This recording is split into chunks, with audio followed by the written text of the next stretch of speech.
Another thing that's really important to understand about the Greeks is when you say the idea of Greek, you're not really speaking about a monolith.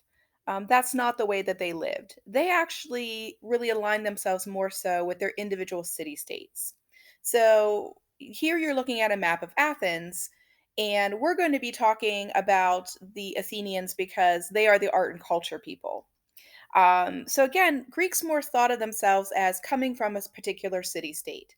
You were a Spartan, you're an Athenian, more so than you were Greek. And we know that the Greeks actually had often conflicts between one another that led to things like the Peloponnesian War and leaving themselves open to outsiders, actually. So, understanding that they ascribe more to the place that they're from is very important.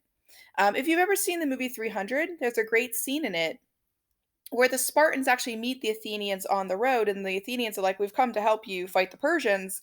And the Spartans are like, "No, no, go away, pot painters," because they knew that they weren't warriors. Spartans were trained to be warriors. Athenians were trained to paint pots and sculpt sculptures, right? So they were like, "No, thank you, please go away." So we find that each city state has something it excels in. So if you're a military history buff, you should probably learn more about Sparta. But we're here doing an art history class, so we're going to learn more about Athenians. Here you have a map of Athens, right? The polis. And I've said the word polis to you before. It basically means city. We talked about it in connection to an acropolis. Here it is a city, right? We're also going to talk about the Acropolis, you'll see here in a second.